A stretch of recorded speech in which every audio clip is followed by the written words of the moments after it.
What's up, guys? Welcome back to Tamara Recipes. Let's make some breakfast. So I remove the stem and I made some, a little eggs at the bottom of the breadfruit just for it to soak properly while it's roasting. Now I put them on the stove. Now what I like to do is to, you want the flame to be high enough where the breadfruit can get that nice dark color. Yes, guys. So I'm using a paper bag to turn my breadfruit, cause guys, trust me, I'm not burn up my hand, right?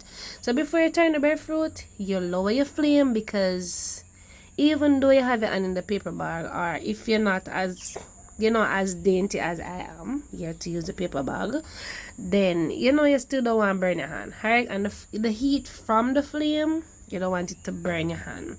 All right, so we're gonna repeat this process until all the sides have that nice dark color. Once all of the sides have that nice dark color, then I'm gonna show you what I do next. Now guys, breadfruit, when I see all I get black, that don't mean say it roast, right? So you want to ensure that you pay attention to what I'm doing if you are a beginner. I also have a recipe where I did it in the oven, and I'm gonna leave a link for you to check it out if you are interested, of course.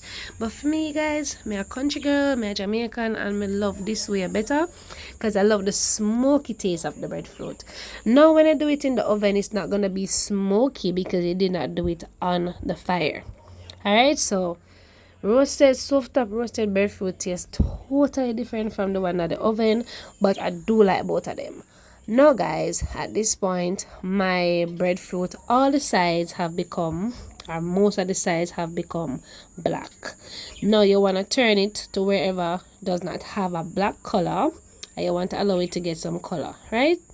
After doing so, guys, you want to lower the flame and let the breadfruit soak. In a Jamaican term, we say the breadfruit soak.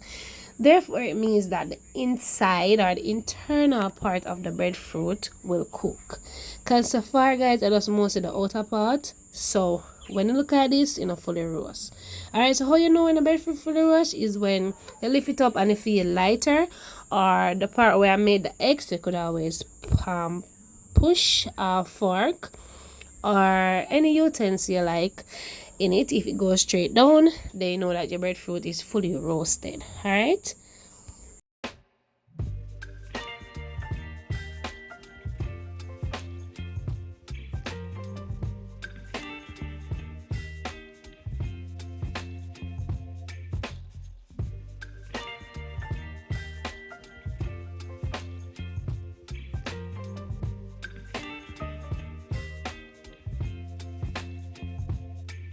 Baby, you give me ice and fire. You're giving me wind and rain. You're some kind of butterfly. Baby, you give me midnight. You whip up my appetite. Don't leave me here high and dry. Oh, well, I don't wanna jinx it, baby.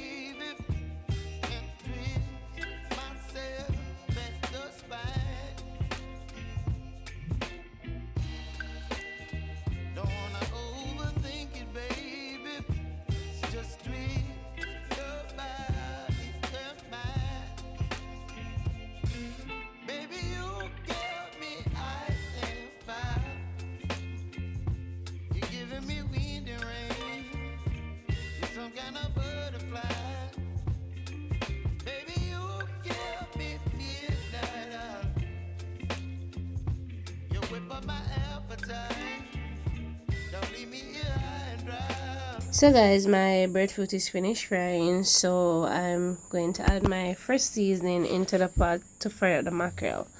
Now I'm using some onion, scallion, thyme, scotch bonnet pepper. You could go ahead and beautify your pot more with some like sweet peppers and all of that, but for me this is good enough for me with my mackerel. So I'm gonna saute my seasoning and then I'm going to add my mackerel. Now if you want to add more oil, then you can go ahead, but this is a lot of oil for me already, so I'm not gonna add no more. Alright, so I sauteed my seeding for about 2 minutes, after which I am adding my mackerel. Now I'm adding 2 cans, and you can always add your favorite canned mackerel. Alright, so I am just gonna mix it up nicely, and you can add some black pepper. I don't normally add any powder seasoning to my tin mackerel, because remember guys, mackerel have its own flavor already. You just need to fry it up. So if you like, add some black pepper to it, or anything else that you choose to add in your one. And remember that the mackerel cook already, so you just like fry it over then, fry it up, or like hot it up then. So you necessarily go cook it out and make it mash out in the pot. No guys. So you give it like maybe about 3 to 5 minutes just to to saute it and make it taste good with all them fresh season there. And if you choose to add some ketchup, which I'm going to add some ketchup because I love ketchup, but what if you are not a ketchup person, then just leave it out. Alright, so I added maybe about a tablespoon of tomato ketchup. So as I say, if you don't want, you just leave it out. Alright, so after adding my ketchup, then I'm just gonna cook it down for maybe about another minute, and then my mackerel done. Alright guys, so it's very simple to make tin mackerel. Now I have another recipe where I made some tin mackerel and some white flour dumpling, guys. Trust me, that bad. And me love it with breadfruit. Me just love my mackerel. So guys, this is the end product. I hope that you enjoyed the video. I hope that it was informative and that you understood. And anything you want to reach out to me, just comment down below and I'm here to answer. Stay blessed.